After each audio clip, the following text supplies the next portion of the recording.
পায়ে জুতো হাতে শঙ্খ।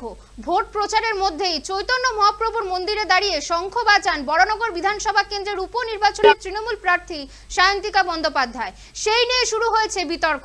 এই ঘটনার পরিপ্রেক্ষিতে দমদম লোকসভা কেন্দ্রের বিজেপি প্রার্থী শিলভদ্র দত্ত বলেন, এটা ওদের সংস্কৃতি, ওরা হিন্দুদের দেখাতে চাইছে আমাদের কত হিন্দু প্রীতি।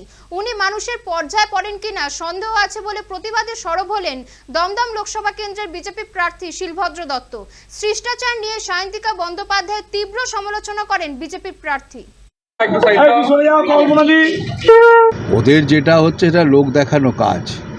ওরা মানুষের সামনে দেখাতে চাইছে, হিন্দুদের দেখাতে চাইছে যে আমাদের কত হিন্দু প্রীতি, কিন্তু অরিজিনালি ওরা হিন্দু ধর্মের সনাতনী সংস্কৃতির কিচ্ছু জানে না।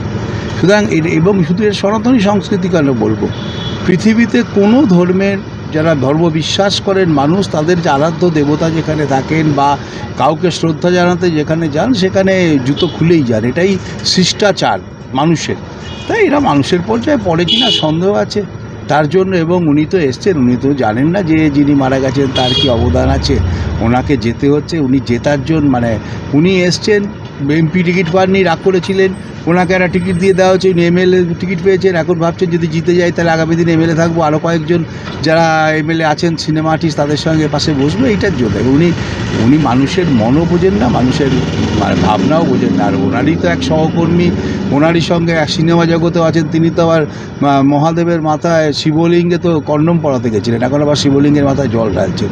এই সংস্কৃতি যারা নিয়ে চলছেন, এটা ওনাদের নেত্রীও তো সেই ছুঁড়ে ফুল দেয়া, সরস্বতীর ভুল মন্ত্র পড়া, বিষ্ণুদেবকে বিষ্ণু মাতা বলা, এগুলো দেখেছেন। তা সেই স্কুলের ছাত্রী তো, এর থেকে ভালো কি আশা করা যাবে? এটাই হবে।